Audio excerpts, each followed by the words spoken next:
Good morning, everybody. Good afternoon for those who are following from Europe. Welcome to this keynote lecture by Concepta McManus Pimentel entitled Higher Education in Brazil, Which Opportunities for European Researchers? This event is part of a series organized by the Association of European Researchers in Brazil, aiming at introducing the Brazilian Academy to European and foreign researchers. Without delay, I would like to give the floor to His Excellency Mr. Ignacio Ibáñez, Ambassador of the European Union to Brazil, for his recorded message. It is my pleasure to open this first activity of the recently created Association of European Researchers in Brazil. I would like to congratulate all the researchers who put energy in the creation of the association that was officially born early this year.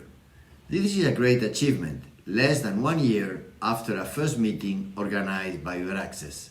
I'm also very thankful to the coordinators of the association, focused on connecting and integrating incoming European researchers moving to Brazil.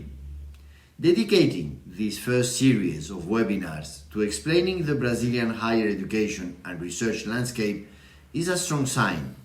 To me, it is the proof that Brazil is an attractive country for the European researchers. It also shows how well integrated you are. Your support navigating this new environment will certainly be very helpful to your peers who are interested in a stay in Brazil. From the European Commission, we also believe in brain circulation and international scientific cooperation, which is one of the pillars of the EU and Brazil strategic partnership. Remember that the Horizon Europe program is fully open to the world and the perfect tool to support the collaborative projects that will certainly arise from these events. Who better to initiate this series than an European Irish scientist who did so much to enhance Brazil-Europe collaboration as former Director of International Relations of FAPs, de Coordenação, de Aperfeiçoamento, de Pessoal, de Nível superior. I regret I'm not able to join personally to listen to Dr. Concepta McManus Pimentel, but I wish you fruitful discussion today and the next 4 events. Muito obrigado. Thank you very much. As representative of Euraxess in Brazil, it's also my pleasure to congratulate the Association of European Researchers for this initiative and to support the series of webinars. So without any delay, I would like to give the floor to the organizers, starting by Sébastien Antoine, upcoming Marie Skłodowska-Curie Global Fellow at the Federal University of Pernambuco in Brazil. Sébastien, the floor is yours. Thanks a lot, Charlotte. So it's my pleasure to introduce you today to the Association of European Researchers in Brazil. The project was born a little more than 1 year ago, following a first meeting impulsed by Euraxess in April 2021. A small group of European researchers started to virtually get together. People from basically all over the country, Rio Grande do Sul, Rio, São Paulo, Nordeste, and even Amapá, close to French Guiana. And people from a really broad range of scientific background, computer sciences, engineering, social sciences and humanities, etc. So we start building a charter, highlighting our goals and the way we are thinking about organizing ourselves, basically into 3 sections. The first is aimed at connecting and integrating incoming European researchers moving to Brazil. It's coordinated by Nicolas and I. And we are basically aiming to helping to navigate the Brazilian academic system, to translate between how the things are working here in Brazil in relation to what we are used to in Europe, to share experience among European scientists in Brazil coming for short-term or more permanent stays, and by this building a community, building ties between European scientists. The second section is aimed at researchers already based in Brazil, who already moved here and who are interested in stimulating partnerships with Europe. So it's a section coordinated by my colleagues Mathilde, Paulo, and Miguel. And basically, we want to understand what are the kind of calls we can apply to. And more than that, how those schools are actually working, to share the know-how we have as researchers in applying to those schools. And the third section, coordinated by Leonardo and Tiago, deals with culture and intercultural issues, a bit what we are calling extension here in Brazil, for instance. So this webinar is the first keynote of the first webinar series the association is organizing, dealing with introducing and understanding how the Brazilian academia is working, to share experience among us European researchers at different stages of the career, what it is to do part of your PhD in Brazil, what is a postdoc in the Brazilian academia, or to get a permanent academic position or a public selection process working. Each webinar will have 2 speakers and a substantive time of collective discussion afterwards.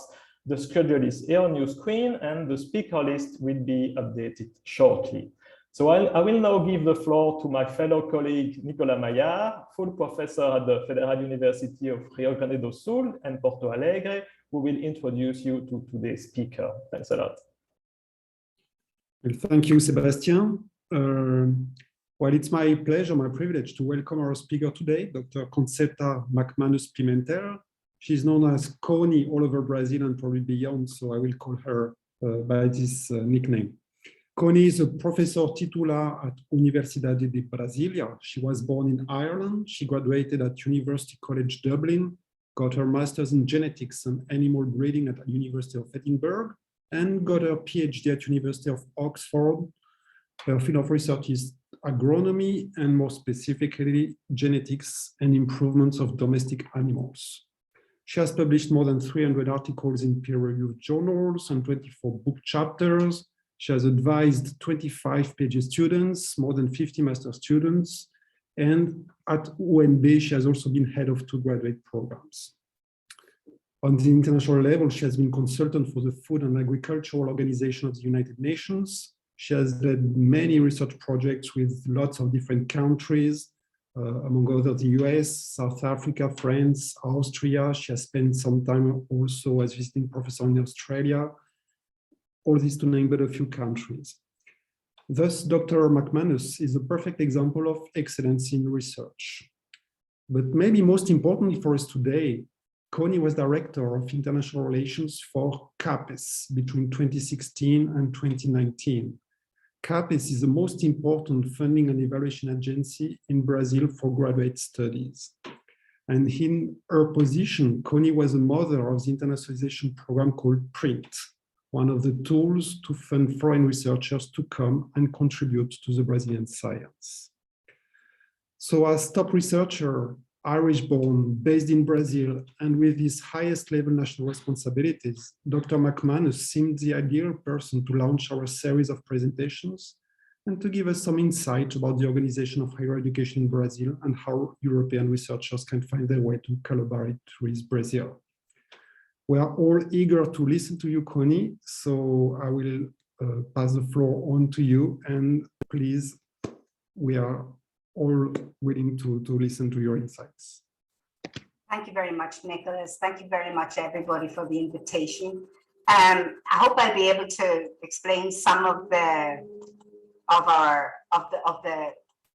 uniqueness of the Brazilian system, let's say, because I think it's a bit different than from many other countries. So I'm going to just give you a panorama of the Brazilian higher education system and principally in the postgraduate system. So, so I just wanted to, as a first, as the opening lecture in this series, I just want to give you an idea about foreigners in Brazilian universities. And if we look, actually, there are very few foreigners in Brazilian universities. If you look at the students over the different types of universities, state, federal, municipal, and private, you can see that it's all in turn of, on the average, 98% are Brazilians. And in terms of the lecturers, also over 97% in all spheres are Brazilians. So obviously there are very few students or lecturers that are foreigners in Brazil. And if we look even at the foreign lecturers, 53% of them, 53% of the 2,000 foreign lecturers that are in Brazil actually did their PhD in Brazil. So that it shows how close the system is, and the series of difficulties that there are for foreign lecturers or foreign, not so much for foreign students, but for foreign lecturers to come to Brazil to get a job in Brazil. Just have a look at here. We can see where they come from. The students are mainly, you can see, although there are a few from various regions of the world, most are from Colombia, Peru. Here we have from Mozambique, and this is because mainly from a CAPS program together with the Foreign Affairs, which is called PEC. It's a PEC PG, so it's a program that organized by CAPS to bring foreign students to Brazil. And so that's why you have a lot of students from Colombia, from Peru, and from South Africa, mainly from Portuguese-speaking or Spanish-speaking countries. In terms of lecturers, then here we can see that the lecturers, most of them are, a large number are Argentinian, from others from South America, and then a few from other countries around the world. So just to give you an idea of who's in Brazil, we have more data on that if you need it. The Brazilian Education Guidelines law was implemented in 1996, I think, and it was the first time also that foreigners could get jobs in Brazilian universities, and that was because of the then I think Secretary for Higher Education in Brazil, which is Abilio Neves, who then was also at the same time president of CAPS and was recently again president of CAPS. So it's the most important law for education in Brazil. If we look at it, it divides education into two levels: basic education, higher education. So the basic education is early childhood education up until 3 years old, and then preschools from 4 to 5. It's free but not mandatory, and mostly controlled by the municipalities. Elementary school goes from the 1st to the 9th year. It's compulsory and free. Most of it's also the municipalities who look after it. And it's gradually moving from several other spheres into all the municipalities. In practice, the municipalities at present look after the initial years, and then the states look after the final years. And then the high school, former second grade, 1st to 3rd year, responsibility of the state system. It can be professional or not, and we'll have a look at that in a minute. So the LDB says that university education is responsibility of the union, so of Brazil, the federal union, and it controls how this education is carried out. So most courses in universities have to be approved by the Ministry of Education in one form or another. Normally the undergraduate courses are approved within the Ministry of Education, and the postgraduate courses, they use the CAPS evaluation, which I'll talk about in a little while, to say whether a course can be implemented or not. Then there are other types of education, such as special education, distance education, professional and technological, youth and education, indigenous education, as the LDB also looks at. So basically the education system is organized as such that we have the primary education, then the secondary education, which can be academic or it can be technical. Then we have the entrance into the universities, which can be, hang on a second here, which can be by what they call the vestibular, an entrance exam. Then they have this ENEM, which is a national exam. And then some universities, such as ours, the University of Brasilia, have sequential exams, which 50% of our intake is by this exam that they do in the final 3 years of their high school. They do these exams every year. So then there are basically 3 ways to get into the university. So then you have the undergraduate system, from whereby also technological courses, superior technological courses are also happen at the same level. And then students from these technological courses can come into the university system. So then we have the master's education. The master's is actually, we have an academic system and a professional system, but if we look at the way, but it's a whole other story. There's not much difference between the two systems, and it's usually the same institutions have both of them within the same programs.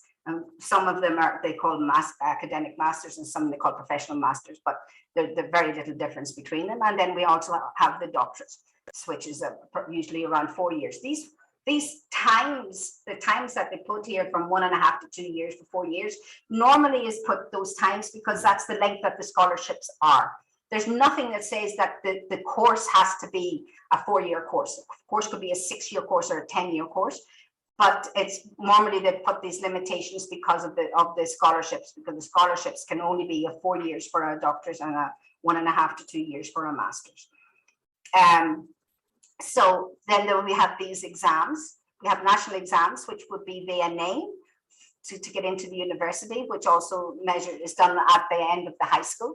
We have SINICE, which analyzes institutions, courses, and student performance, and also looks at teaching, research, extension, etc. And then we have INAJ, which is studies the learning process for undergraduate students. The students do an exam at the start of when they go into the university, and then another one at the end when they go out of the university, to sort of measure how much they've learned during the university process. We then have what's called the National Education Council, which is responsible for the development, improvement, and consolidation of national education. And it creates the norms, the regulations, etc., and is an advisory board for the Minister of Education, but it is not within the Ministry of Education. It's a separate entity, so it's supposed to be independent of current political thoughts, etc. And so it's used for formulating and evaluating national educational policy. And it has to look after the quality of the education, compliance with the regulations, and looks at towards also participation of society within the improvement of Brazilian education. So we then have different types of institutions. We have universities, which do the core activities of teaching, research, and extension in all areas of knowledge. University centers, they have teaching in all areas of knowledge, but are not obliged to develop research. We have institutes, do all three, teaching, research, and extension, but do not cover all areas of knowledge. We have integrated colleges, which are teaching institutions in more than one area of knowledge, and are organized and under the same command and common regiment, but not obliged to develop research. We have colleges, which are educational institutions, do not cover all areas of knowledge and are not required to do research. And then we have schools. We have that just offer one or more education or undergraduate courses, but without any research. These are then divided into public institutions, which can be federal, the state unions, or municipal. And then we have some that are for the armed forces, such as the Army, the Navy, or the Air Force, and the military police have these public institutions. We have private institutions that can be community institutions, which are charitable or non-profit entities that may be philanthropic, and they may be secular, may have not have religious affiliation, or confessional that have religious affiliation, or they can be private in the strict sense, where they have they are governed by private law and they are commercial. They can make profit. So these are the three basic separations in terms of administration. And then, so if we look at the largest, we also have another sector, which is the federal professional education in science and technology. So if we can actually see it is really expanded over the last 15 years, and you can see how much it has expanded over the last 15 years, because previously most of these or it didn't exist, or they belonged to the state system, and then they became federal, and then they have expanded, and you can see they have practically have campi in all areas of the country. And a lot of these have been coming in recently to the professional master's system. And then obviously, as recently created in 2018, the federal, the professional doctorate system, probably they will come into that as well. The Ministry of Science, it also has 16 research units. They're here, how they're distributed. We can see where they are here. And they're more looking towards the generation, application, dissemination of knowledge, and they don't usually have undergraduate courses, whereas the universities would have undergraduate and postgraduate courses. Private and federal universities, usually to be defined a university, you have to have a minimum of 2 doctorates and 4 masters. If not, then there will be a faculty or a university center. And most of the state and municipal university system do not need to follow this route because they have a separate legislation. Each state has its own legislation that controls the state and the municipal universities. We also have social organizations, which are private non-profit entities, such as the Institute for Pure and Applied Mathematics, Institute for Sustainable Development of the Amazon Forest, the National Center for Energy and Materials, the Center for Management of Strategic Studies. Some of these, such as INPA, for example, have postgraduate courses. Others, for example, such as the CGA and RNEP do not, but they do support the overall postgraduate system in one way or another. For example, most of the network, the computer network, the physical computer network is controlled by the RNP. So it is fundamental for the functioning of the university system and the research system in Brazil. So what we have is a national postgraduate system, which is called SNPG. It is, CAPS has, as the ambassador said, is the Conselho, Coordenação de Aperfeiçoamento de Pessoal de Nível Superior, to higher education people. And it actually, the National Council for Education has designated to CAPS the control of the postgraduate system. So it means that basically what happens within CAPS is almost automatically applied by the National Council of Education. So normally here to decide what CAPS is responsible for various actions. It's responsible not only for evaluation of the system, but also for findings of the system. So once to ensure to maintain master's and doctorate courses, we have normally scores from 1 to such. We have also have an A, which is without evaluation, which is a new course. You have to get a score, a minimum of a 3 for a master's course, a minimum of 4 for a doctorate course, and 6 and 7 are supposed to be of international level. Supposed to be every 4 years. It was supposed to happen last year, but it didn't, and hopefully it'll come out this year. A lot of judicial questions about the evaluation process. At the minute, there are 4,600 programs nationally, postgraduate programs, and 49 evaluation areas. And somebody asked me recently, what's that, the boogeyman doing here? And the boogeyman is there because nobody does anything, because they're too scared of what CAPS is going to say. Oh, if I change this, if I change that, if I try to innovate, what's going to happen? And they're afraid, well, what CAPS going to think about it?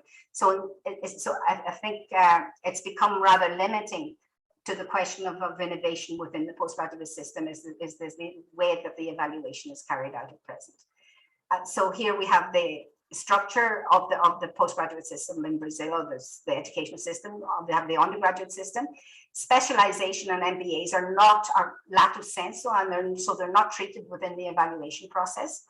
Masters and doctorates are formal levels of teaching in Brazil, whereas the postdoctorate is not a formal teaching, and it doesn't get a diploma, for example.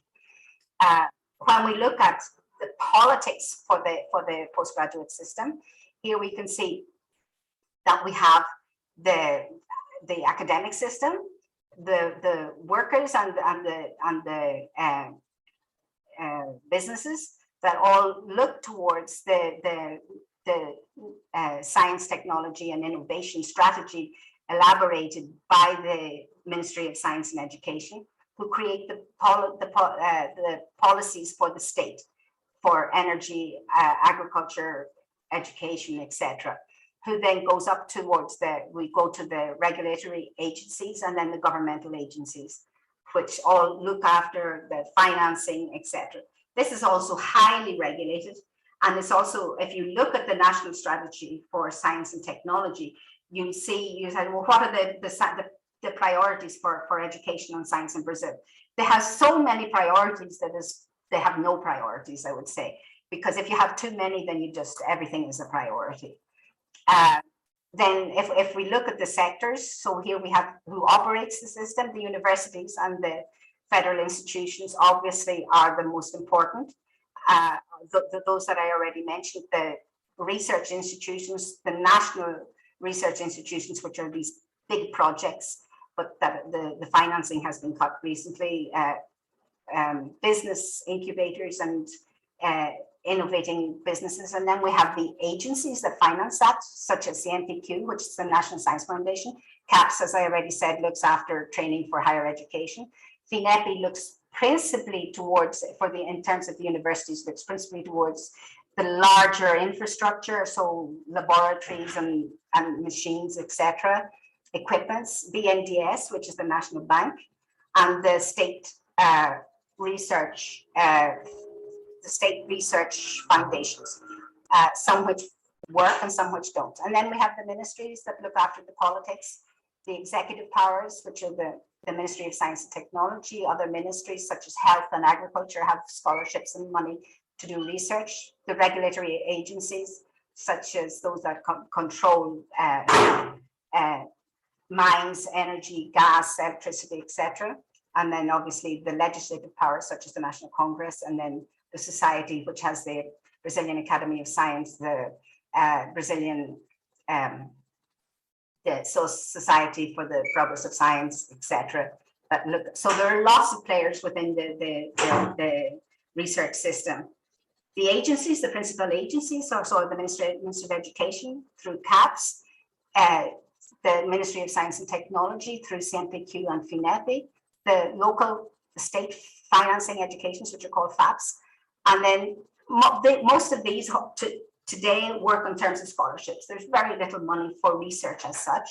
So if we see here, CAPS is by far the largest agency. It's about 80%, no, here 73% of the whole number of scholarships comes from CAPS. And then CNPq is about the same number of scholarships as we see within the state system. The question is if a foreigner, there's no differentiation between a foreigner or a Brazilian receiving these scholarships. There's no limitation, for example. It depends largely on the courses. And CAPS, for example, CNPq nowadays as well, they actually give the scholarships to the courses, a quota, and then the courses then decide how they want to distribute these scholarships. So if it's a foreigner or not, there's no difference. Postdocs in Brazil, there's around about 8,000, and it's dropping. It works mostly on the same basis, is that most of the courses get a quota, and then the quota, it's decided how these are distributed. Then the CAPS also has special projects, whereby some may have scholarships within them. And then we have international programs, such as, for example, the print program.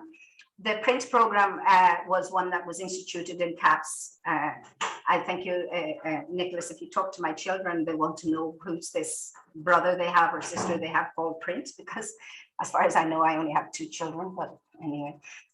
So they have 36 universities, and it gives them more liberty as how they're going to spend the money. So it's not a quota system. It's more like, oh, I want more visiting lecturers, or I want more of my lecturers to go abroad, etc. So this gives more liberty to these 36 universities as to how they spend that money. There are also several international agreements whereby people can come to Brazil or go abroad, such as Humboldt, DFG, DAD, MyTax, Fulbright stint, Fulbright's the United States, stint to Sweden, this is with Belgium, and many, many others. So there are lots of opportunities there, but obviously the number has been restricted more recently. If we look at the CAPS, the print program, as I said, it's the largest program with its 36 universities. And within it, was actually done a survey on internationalization in Brazilian universities in 2017. So from there, maybe you can see some more information on what the internationalization system is in with Brazilian universities, and what their thinking is and their planning is, would be on this document, in this document that's there. CNPq Also has master's and doctor scholarships, which is the main way that they're distributed. They're also responsible for scientific initiation, the undergraduate for undergraduate studies, which I think is a fantastic program. But the scholarship is 400 reais a month, so it doesn't really, it's not for upkeep. It's just an extra for undergoing research at the undergraduate level. There are research scholarships, mainly for university lectures, which are called their productivity scholarships. At present, there are very little resources for other activities. But so here you can see what the resources have been recently since. I don't know that we can actually count this because the Science Without Borders program is in here. But anyway, there has been a sharp decrease in the amount of resources available for research in Brazil in recent years. But then we have the state system. So all states except for Roraima have a state research or foundation for supporting research. Here you can see what their budget was in respective years. Obviously, the largest is São Paulo. And recently, I think the São Paulo system has increased its budget. And here we can see, for example, the value that they pay for master's and doctor scholarships. You see that São Paulo is approximately double the national level, which is 2,200 for doctors and 1,500 for a master's scholarship. So here we have these ones in bold. You can see that they actually have higher levels than the national system, and CAPS and CNPq are at this level down here. Public finance is highly regulated. And normally, if you do have a project approved, you cannot change the type of financing. For example, if you ask for money for scholarships, it stays in money for scholarships. And then you find, oh, I need some money to buy equipment. It's very difficult, even though we do have a law that permits it, that the people tend not to use the law to change money from scholarships into equipment or equipment into consumables, which also restricts the way that public or that money can be used within projects, in scientific projects in Brazil. There's also a lot of money directly in other ministries, for example, through Embrapa, through the Health Ministry, the Environmental Ministry, the Agricultural Ministry, Mines and Energy Ministry. They all have money that can be requested for not only for scholarships, but also for research. Private companies such as Petrobras, Natura, Petrobras, Shell and Exxon, for example, are obviously in the energy and oil business. Natura, pharmaceutical companies, Electronorte, Banco do Brasil Foundation also has money. Serra is a private institution that works mainly on a very specific level with young researchers, and maybe, but very, very high level, and mostly for Brazilians in looking to increase their impact in science, not only in Brazil, but abroad. And then obviously the international foundations, etc., also operate in Brazil at the same level. Most of the money, as you can see, is in the southeast and south region of the country. So here we have the financing. As I said, the CAPS is the largest financer. Here you can see how much it's been financing recently. It's around about 70–80% of the system. Everybody in Brazil has to have what we would call the curriculum lats. Obviously, it's in Portuguese. This is one of our main problems. If you want to get a doctorate in Brazil, public universities are not paid. You may get a scholarship that's 2,200 a month. You can carry out a postdoctoral or recent doctor scholarship in Brazil, but once again, it's normally the course or the professor that has the control over this. Very few open calls. You can participate in an open call in the Brazilian higher education institution. For example, to become a professor, but you need if you have a foreign PhD, it has to be recognized by the Minister of Education, and that can take quite a long while. Let's just show that to you now.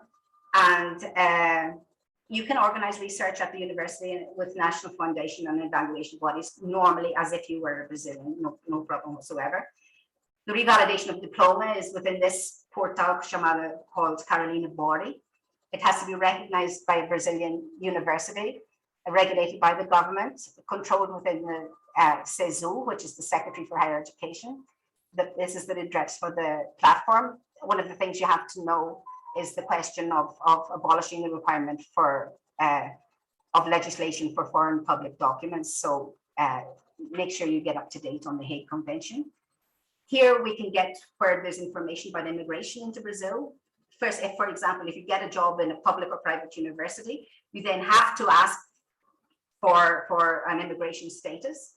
I found that the best place is the federal police.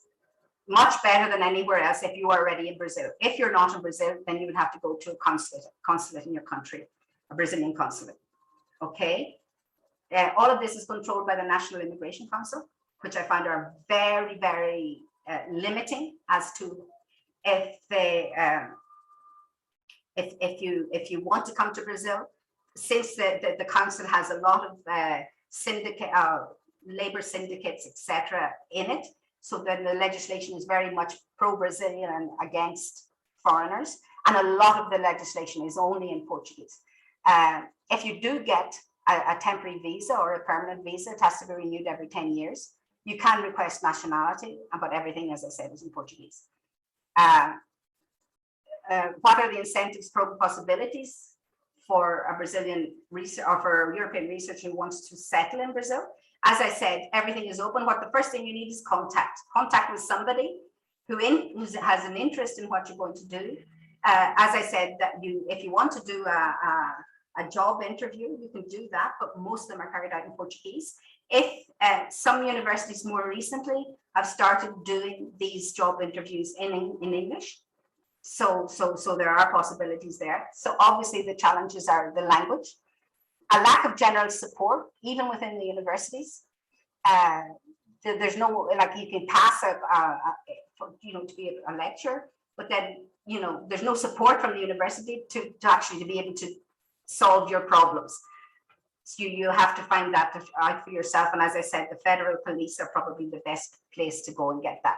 And then the amount of bureaucracy that's involved and the time involved. For example, they say 180 days to recognize your diploma. It can take up to 2 or 3 years sometimes. There are a lot of regional disparities and higher education profiles. We have recently published a lot of papers on this subject. So if you want to get in contact with me, we can send you on papers about financing, how financing is, who does it together. Obviously, São Paulo, Rio de Janeiro, Minas Gerais, and Rio Grande do Sul, Paraná, and Santa Catarina have the courses with the highest scores and CAPS evaluation. They tend to have more money, they tend to have better equipment, etc. So then the others would tend to have a lower degree in the center, west, northeast, and north of the country. But then we see that there are a lot of new programs coming in to try and stimulate people to go to these areas. But what happens a lot of times is people comes into these areas, works there 2 or 3 years, and then tries to get a transfer down to São Paulo or to somewhere else that has more money. How to have chances in a competition for a permanent position? Have a good CV. Starts with that. Obviously, knowing some Portuguese helps a lot. And then being adaptive to the situations, I think, and then I have to go through this bureaucracy process, which may take a long time. And as to priority areas, I think that you have to talk to each university and the coordinators within the universities, the postgraduate rectors within the universities to know how they're working on, or within a postgraduate course within your area of knowledge, and see what the chances are, because the universities, it's not a centrally controlled system. Each university basically has can do what it wants in these terms, and some of them are interested and some of them are not so interested. So the concrete needs to immigrate is controlled by this law 2017. You need to get this this register, the migratory register, which is your authorization, within 90 days of arriving in Brazil, or within the consulate in your country of origin. The work card, if you're in a business, your CPF, which is the individual taxpayer registration, And all of this information, there are some businesses that can help you do this. Here are two of them, this BR Visa and this API. I don't know if they're any good. I'm not saying, but I found them on the site so that they can actually help you. So what you can actually do is you can do the job interview. If you get the job interview, then you have to run after all of this legislation. And one of the most important things, for example, is this question of getting your foreign PhD recognized, which may be a problem, given that the system is very, very slow. Here also is for a temporary visa holder, what you need. The legislation is number 1 from 97 from the National Immigration Council. And here are the documents, for example, a copy of all passport pages, proof of appointment, your CV, proof of professional training if necessary, the application form, a certified copy of temporary registration, and a declaration that you have not been convicted in another country. So that's basically what I wanted to say. I hope there's some information. There are some more hidden slides here, but obviously the time is very limited, so I didn't want to extend my time too long. But if you have any questions or you know, obviously we have lots more information that if you need that we can help you with. Thank you very much.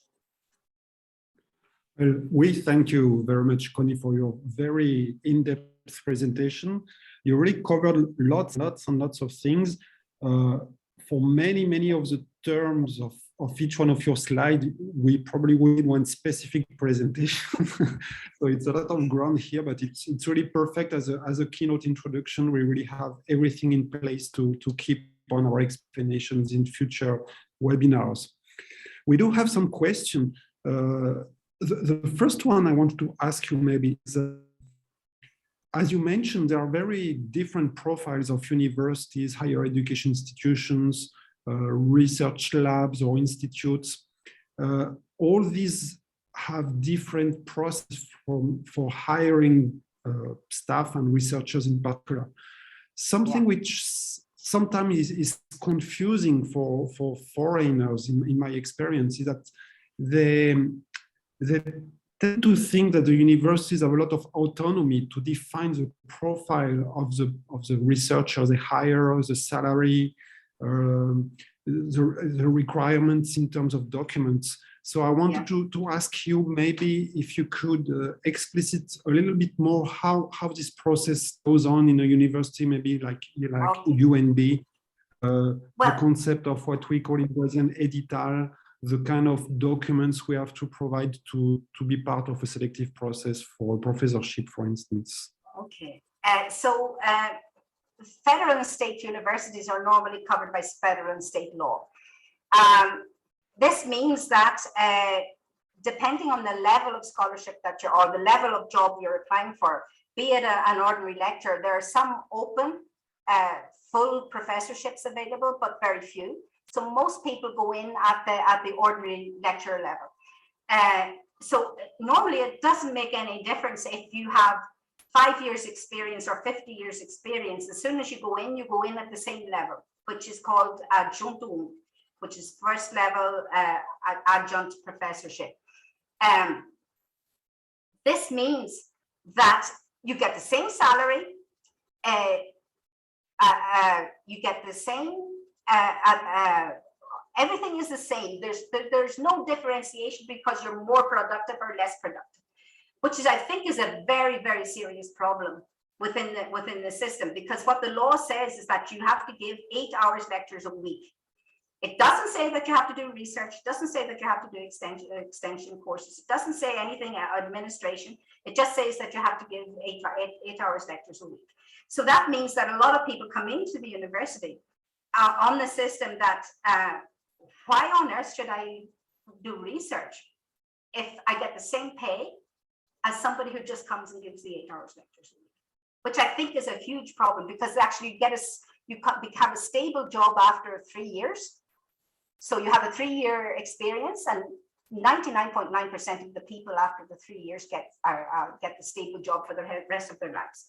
Then the progression within the system for the federal universities is every 2 years. So you just have to get the required number of points, and then you go up, and then so you have the adjunct professor, and then you get associate professor, and then you get a full professorship.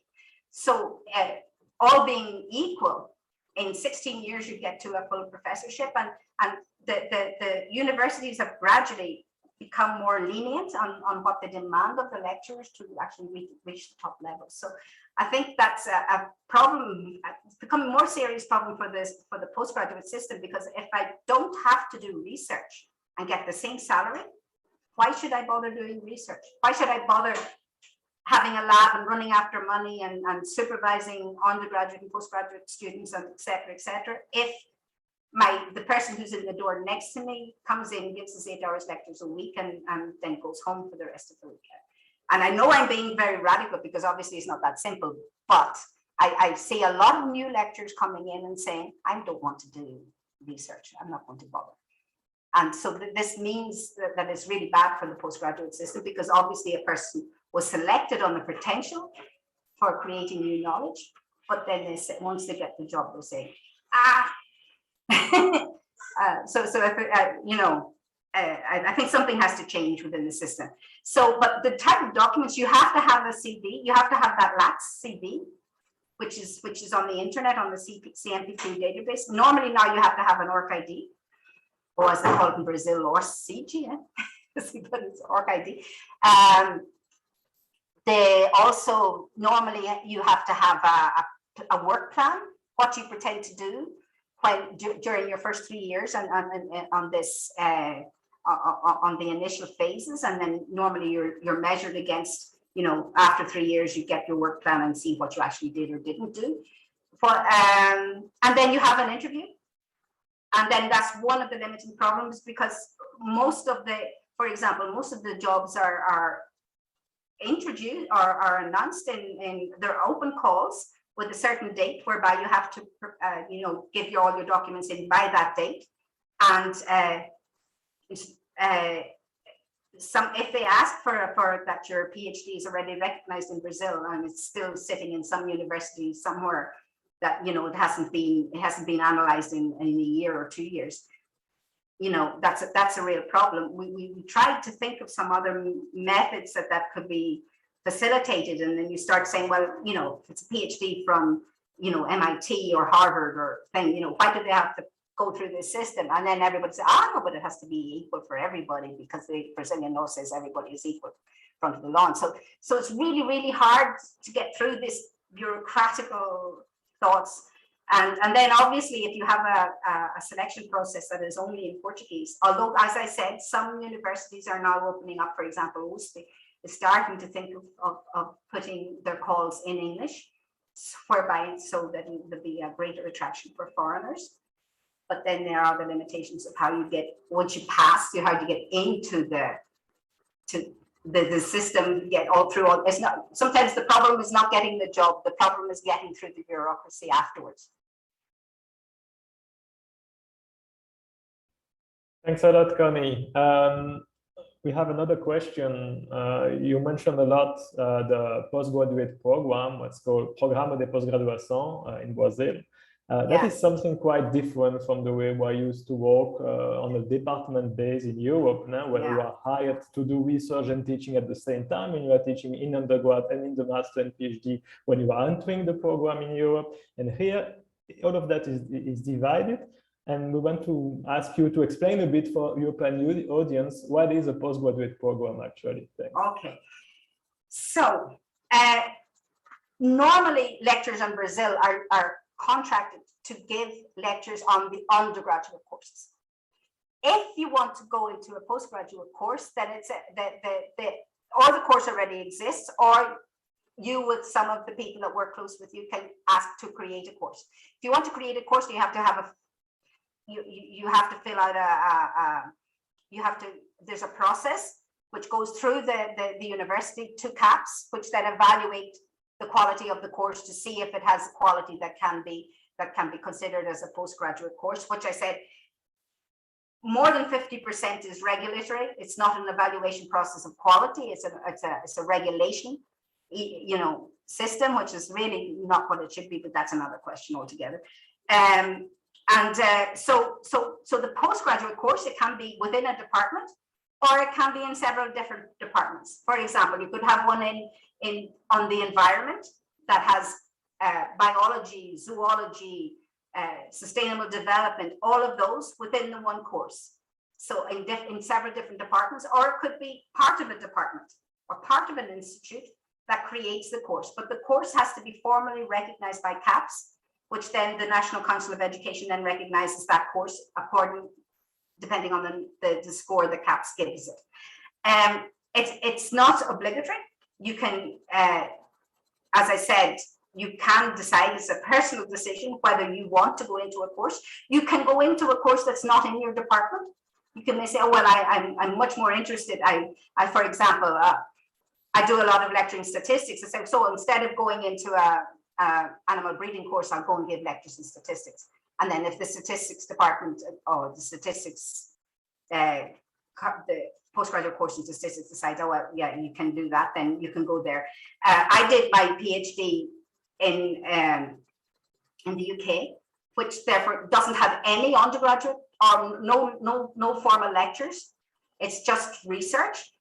Here, each course decides how many hours lectures and how much research that you need to do to get the degree at the end of the day.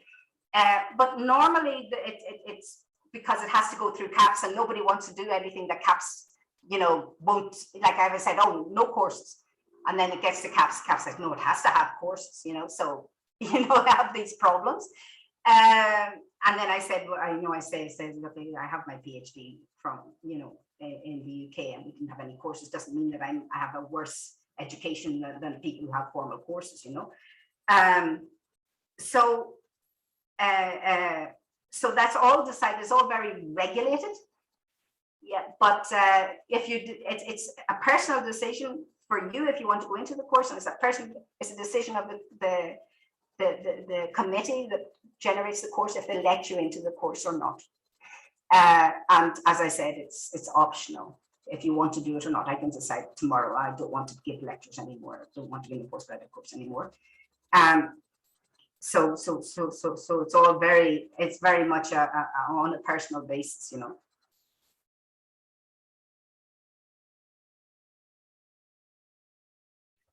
Thank you, Connie. One question arrived through the chat.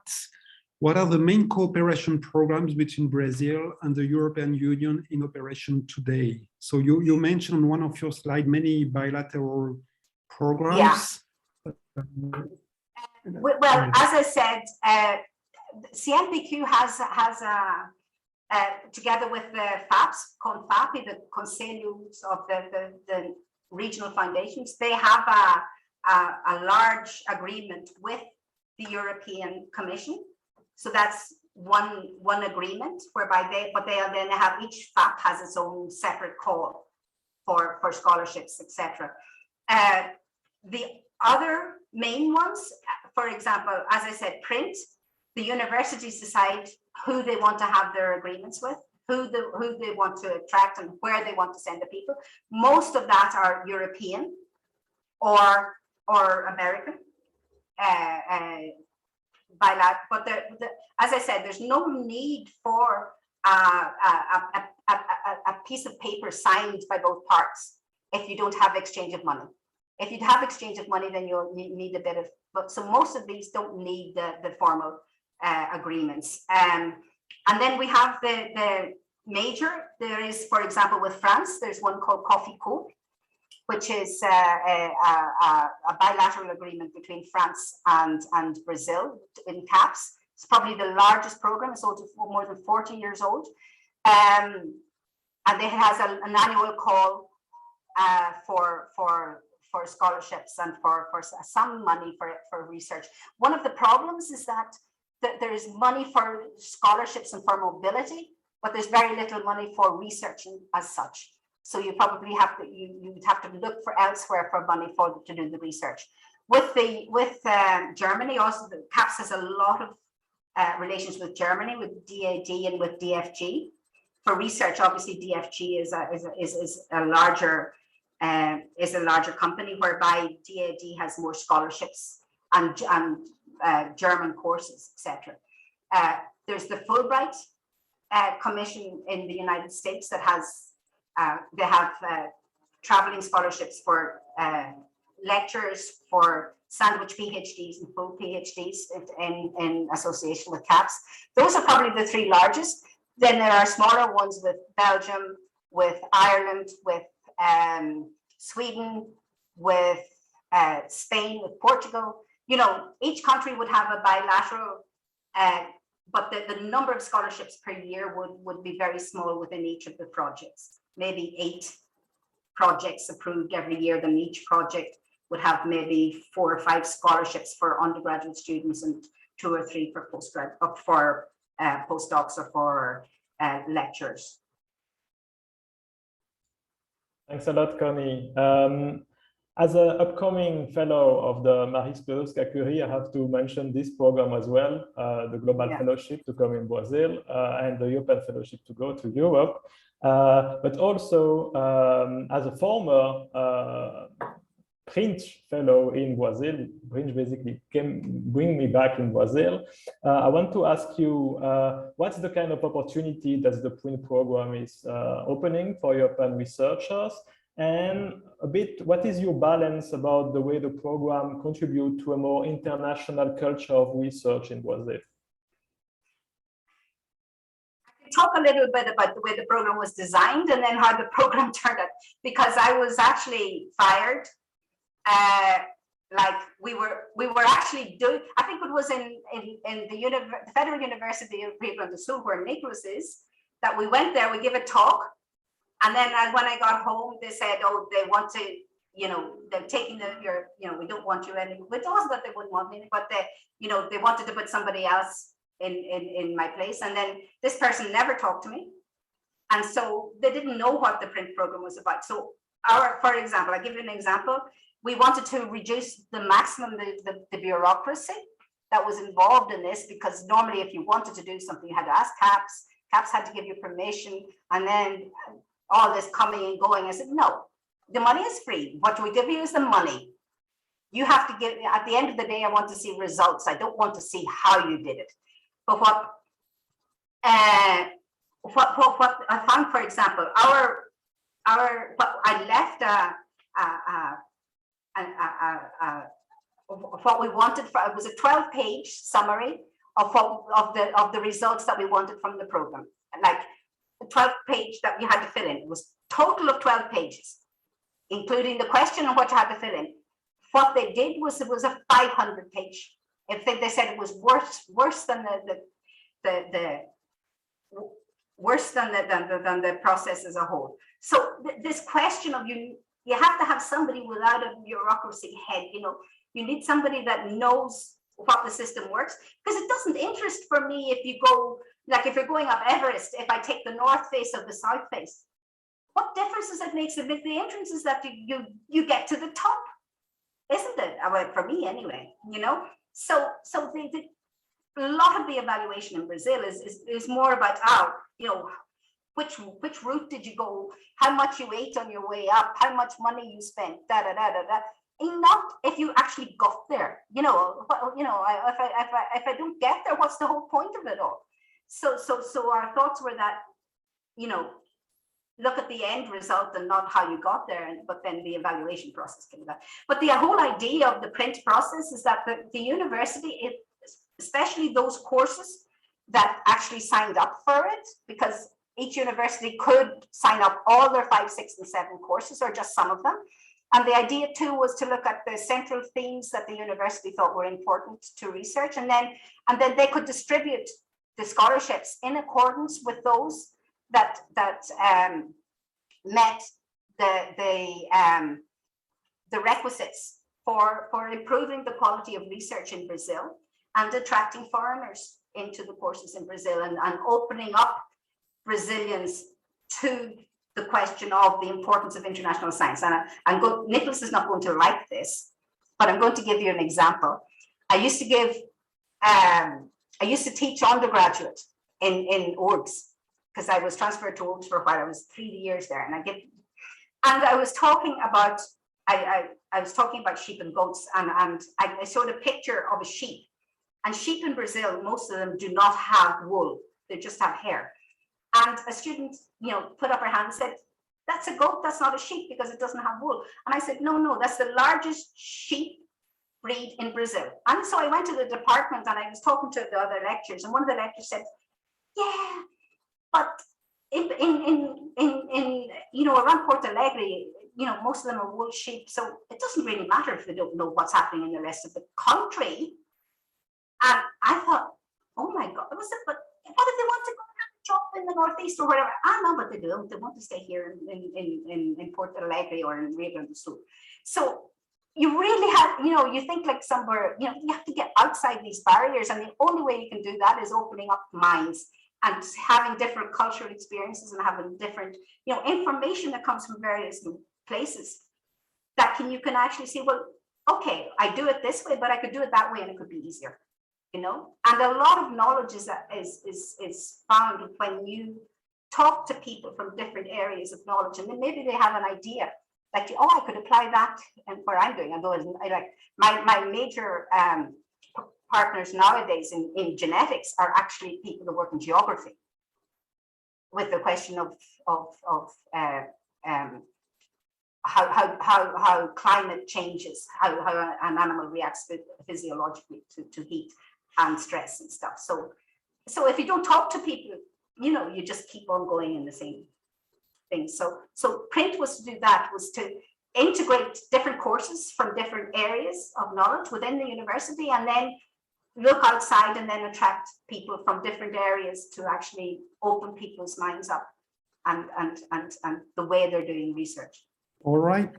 Well, Connie, I think we are reaching the end of this hour of discussion with you. We thank you once again a lot for all your insights, your ideas, and your explanations. Your last words really echo with what our association aims to do. We also want to open minds and trying to bring in some more Europeans to collaborate with Brazil, helping also opening borders and while having a Brazil richer through this diversity of origins and of ideas. That's the aim of our association. So thank you very much once more for having given this really brilliant keynote speech for us. I'd like to invite everybody to participate to the next webinars, which will refine and deepen some of Connie's consideration. The next one will be on July the 12th, and it will be all about how to come to Brazil during a PhD. So we will now segment the questions, deal with first PhD, then postdoc, permanent position, and so on and so forth. So I hope to meet everybody again in 1 month, July the 12th. One final thank for Connie, and have a good day. Thank you very much.